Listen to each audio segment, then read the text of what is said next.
അറസ്റ്റിലായ ഡോക്ടർ റാമിനെ ഉടൻ കസ്റ്റഡിയിൽ വാങ്ങാൻ അപേക്ഷ നൽകിയേക്കും. നിലവിൽ കണ്ണൂർ സബ് ജയിലിലാണ് റാം ഉള്ളത്. അതിൻ്റെ വിശദാംശങ്ങൾ ബൈജു നൽകും. ബൈജു, അങ്ങനെ ഒരു കസ്റ്റഡിയിൽ വാങ്ങാൻ ഉള്ളൊരു നീക്കം ക്രൈംബ്രാഞ്ചിൻ്റെ ഭാഗത്തു നിന്നും ഉണ്ടാവുകയാണെങ്കിൽ അതെങ്ങനെയായിരിക്കും, പ്രത്യേകിച്ച് ഇന്ന് കുടുംബത്തിൻ്റെ ഹർജി ഉൾപ്പെടെ പരിഗണിക്കുന്ന സാഹചര്യത്തിൽ?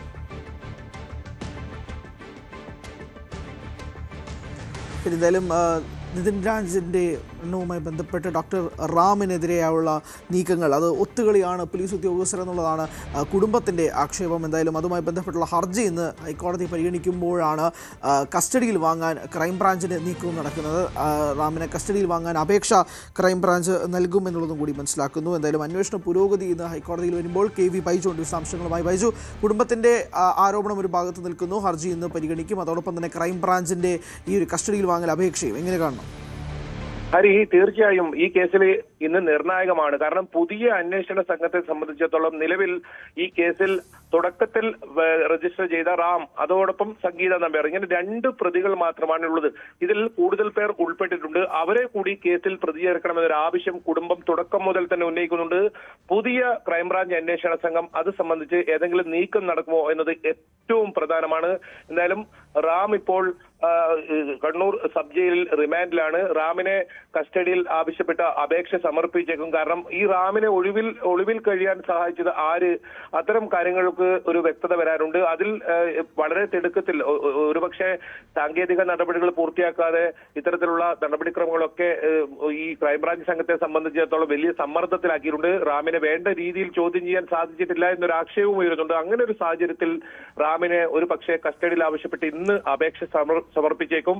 അതോടൊപ്പം ഏറ്റവും പ്രധാനം, നേരത്തെ സൂചിപ്പിച്ചതുപോലെ തന്നെ ഈ കേസിൽ കൂടുതൽ പേരെ അറസ്റ്റ് ചെയ്യണമെന്നൊരു ആവശ്യം കുടുംബം ഉന്നയിക്കുന്നുണ്ട്.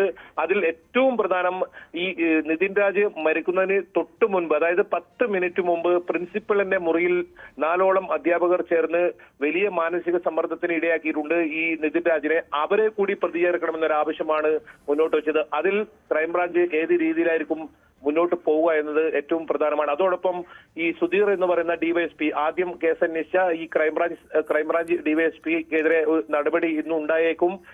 സർക്കാരിന്റെ ഭാഗത്തുനിന്നും ഇയാൾക്കെതിരെ നടപടി ഉണ്ടായേക്കും. കാരണം ഇതിൽ DGPയോട് റിപ്പോർട്ട് നേരത്തെ തന്നെ ആഭ്യന്തര വകുപ്പ് ആവശ്യപ്പെട്ടിട്ടുണ്ട്. അന്വേഷണം തൃപ്തികരമല്ല എന്ന് കുടുംബം ആക്ഷേപം ഉന്നയിച്ചിട്ടുണ്ട്. അതുകൊണ്ട് തന്നെ ഇയാൾക്കെതിരെ നടപടി ഉണ്ടായേക്കും. ഇന്നലെ ഈ അറസ്റ്റ് സംബന്ധിച്ച ഈ ഒരു നടപടിക്രമങ്ങളുമായി ബന്ധപ്പെട്ട് ഏറ്റവും ഒടുവിൽ ഈ രാത്രിയോട് കൂടിയാണ് കാര്യങ്ങളെല്ലാം പൂർത്തിയാക്കി റാമിനെ കോടതിയിൽ ഹാജരാക്കി സാഹചര്യമുണ്ടായത്.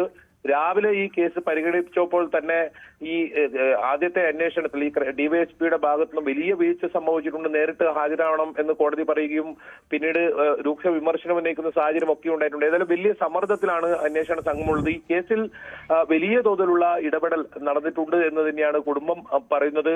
കാരണം 101 ദിവസം ഒരാൾക്ക് ഒളിവിൽ കഴിയാൻ സാധിച്ചു. കീഴ്ക്കോടതി മുതൽ പരമോന്നത കോടതിയെ സുപ്രീം കോടതി വരെ മുൻകൂർ ജാമ്യ ഹർജി തള്ളിയ ഒരു പ്രതിയാണ്. ആ പ്രതിയെ പോലും പിടികൂടാൻ സാധിച്ചില്ല. ഒടുവിൽ കുടകിൽ നിന്നും ഇയാൾ കീഴടങ്ങാൻ വരുന്ന സമയത്ത് പിടികൂടുന്നു. ആ അറസ്റ്റ് സുപ്രീം കോടതി മാനദണ്ഡ പ്രകാരമല്ല എന്ന് പറഞ്ഞ് വിട്ടയക്കുന്ന സാഹചര്യമുണ്ടായി. ഏറ്റവും ഒടുവിലായി റാമിനെ അറസ്റ്റ് ചെയ്തതില്ല. റാം ഈ ഒരു അറസ്റ്റ് ചെയ്യണമെന്ന് ആവശ്യപ്പെട്ടുള്ള ഹർജി പരിഗണിക്കുന്നതിനിടയിൽ ഈ അന്വേഷണ സംഘത്തിൽ നേരിട്ട് പോയി കീഴടങ്ങുന്ന സാഹചര്യമാണ് ഉണ്ടായത്. അങ്ങനെ നാടകീയമായ സംഭവങ്ങളാണ് ഈ കേസിലുള്ളത്. ഈ കേസിൽ വലിയ തോതിൽ ഇവരെ സഹായിക്കുന്ന, ഈ പ്രതികളെ സഹായിക്കുന്ന നിലപാട് തുടക്കം മുതൽ അന്വേഷണ സംഘം സ്വീകരിക്കുന്നുവെന്ന ആക്ഷേപമുണ്ട്. ഏതായാലും ഇന്നത്തെ ഈ പുതിയ ക്രൈംബ്രാഞ്ച് സംഘത്തിന്റെ നീക്കം നിർണായകമായിരിക്കും. കേസിൽ കൂടുതൽ പേർ പ്രതികളാകുമോ എന്നതാണ് ഏറ്റവും പ്രധാനം.